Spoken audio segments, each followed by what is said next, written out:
चलो बाबू देखते हैं आज अगला टॉपिक हम लोग का चालू होगा। कल हम लोग आप लोग को बता दें कि कल 16 महाजनपद के बारे में हम लोग पढ़े थे। क्या पढ़े थे? कल 16 महाजनपदों के बारे में पढ़े थे। इस समय वर्तमान में जो भी 16 महाजनपद है किस नाम से विख्यात है वर्तमान समय में, पहले किस नाम से था, ये सब हम बता चुके थे कल। देखिए आज हम लोग को पढ़ना है, ध्यान में रखिएगा। आज का टॉपिक हम लोग का होगा हर्यक वंश। पहला टॉपिक होगा हम लोग का हर्यक वंश, ध्यान में रखिएगा। हर्यक वंश, हर्यक वंश के बारे में पढ़ेंगे। देखिए इसमें तीन जो शासक था महत्वपूर्ण थे। पहला बिंबिसार, दूसरा अजातशत्रु और तीसरा नंबर उदयन जो था, ये लोग ज़्यादा प्रभावित किए थे, ध्यान में रखिएगा। तो हर्यक वंश सबसे पहले हमें समझेंगे कि हर्यक वंश की स्थापना किसने किया था। हर्यक वंश की स्थापना किसने किया था और कब किया था? तो ध्यान में रखिएगा कि लगभग 545 ईस्वी में, ध्यान रखिएगा, लगभग 545 ईस्वी पूर्व में इसका स्थापना हुआ था। और इसका स्थापना बिंबिसार ने किया था। क्या किया था?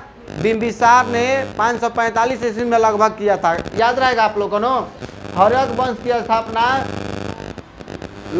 545 ईस्वी पूर्व में, ध्यान में रखिएगा, ईस्वी पूर्व में किसने किया था? बिंबिसार ने किया था। बिंबिसार ने किया था। ये आप लोग को याद रखना है, क्योंकि देखिए आप अच्छा सा अगर नहीं पढ़िएगा तो एग्जाम में आपका प्रश्न नहीं धरा पाएगा। क्या इधर उधर से आप पढ़िएगा तो आपका सिलेबस पूरा नहीं होगा, सारा सवाल का जवाब नहीं मिल पाएगा, ठीक है ना। तो इसलिए हम लोग क्या करेंगे, एक एक करके सबके बारे में अगर हम पढ़ लेते हैं तो कोई हम लोग को प्रॉब्लम नहीं होगा। कहीं से भी प्रश्न पूछेगा हम उसका जवाब दे सकते हैं। तो देखिए पहला सवाल आप लोग का क्या था? हर्यक वंश। हर्यक वंश की स्थापना किसने किया था? बिंबिसार ने किया था। कब किया था?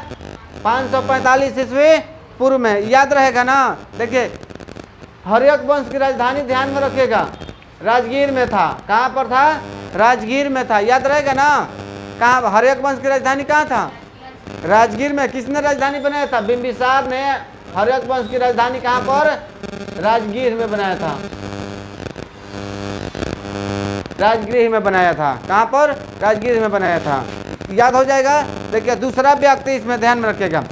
अब इसमें देखिए जो बिंबिसार था, कौशल नरेश, ध्यान में रखिएगा, कौशल नरेश प्रसेनजीत की जो बहन थी उससे शादी किया था। क्या किया था? बिंबिसार जो था, कौशल नरेश जो थे उनकी बहन थी, उससे इसका शादी हुआ और उसको दहेज के रूप में, ध्यान में रखिएगा, दहेज के रूप में काशी मिला था। कौन सा जगह मिला था? काशी जो जगह था दहेज के रूप में, दहेज के रूप में मिला था। किसको मिला था? बिंबिसार को मिला था। कौन दिया था? तो प्रसेनजीत ने दिया था। क्यों दिया था बाबू? तो प्रसेनजीत की बहन जो थी उसका शादी किसके साथ हुआ? बिंबिसार के साथ।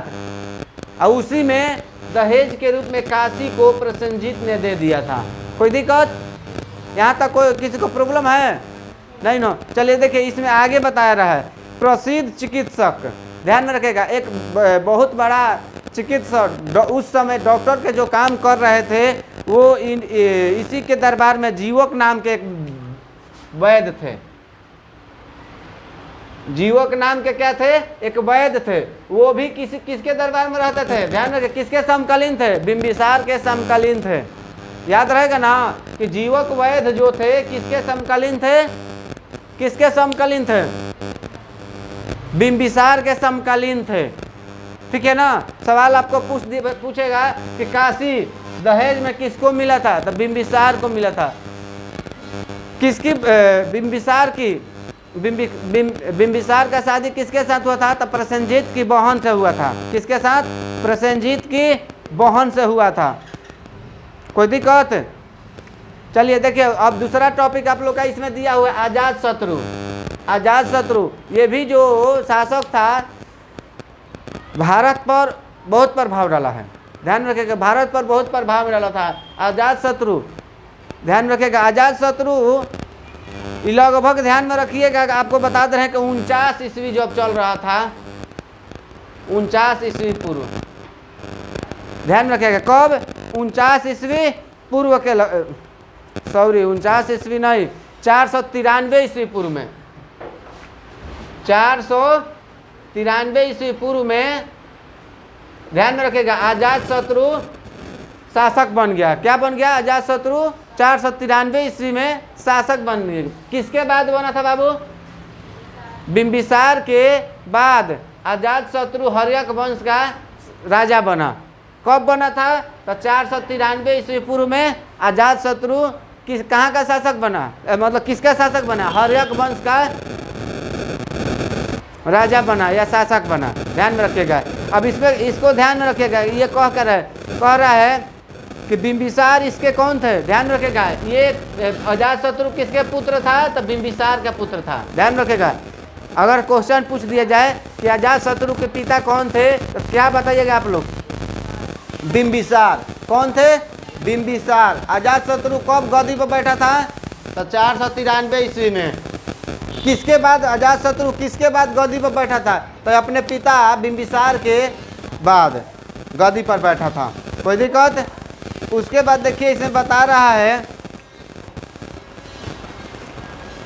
इसने काशी, वजी, कौशल तथा मत्स्य जैसे महाजनपदों को मगध में मिला दिया था। ध्यान में रखिएगा। काशी, वजी,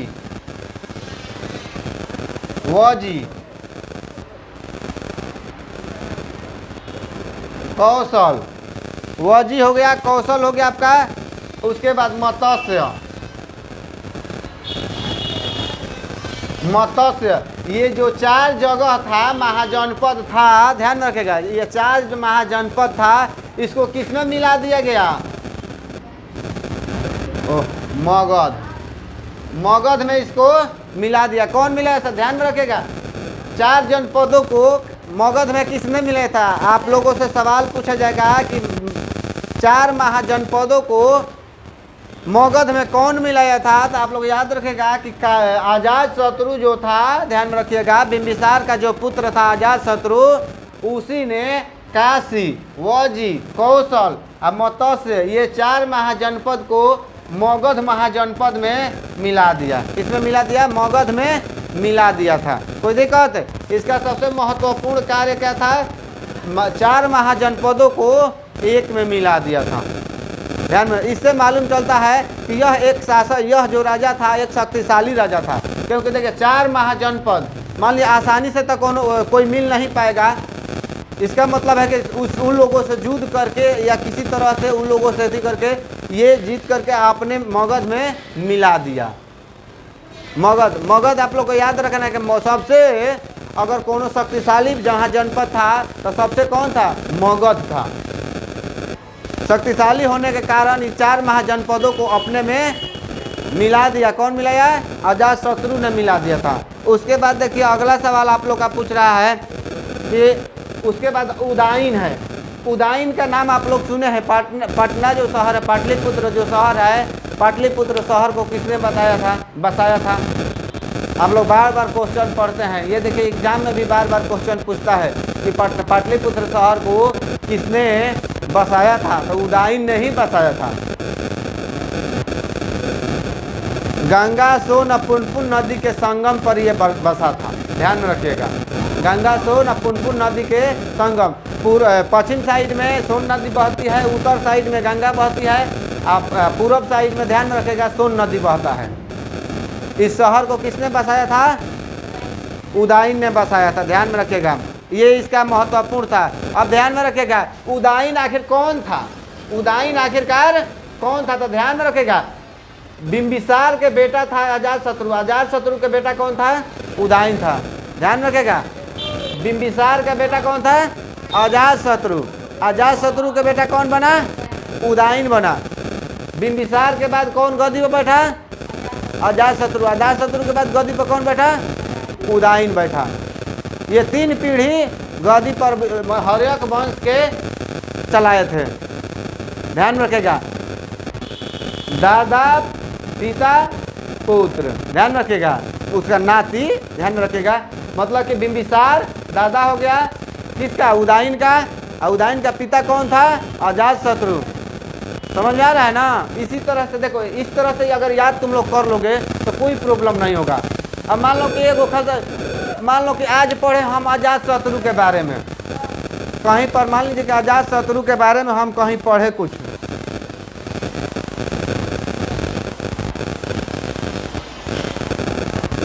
अजातशत्रु के बारे में हम कहीं पढ़े, ठीक है, आज पढ़े और उसके बाद कहीं और पढ़े तो कोई दिक्कत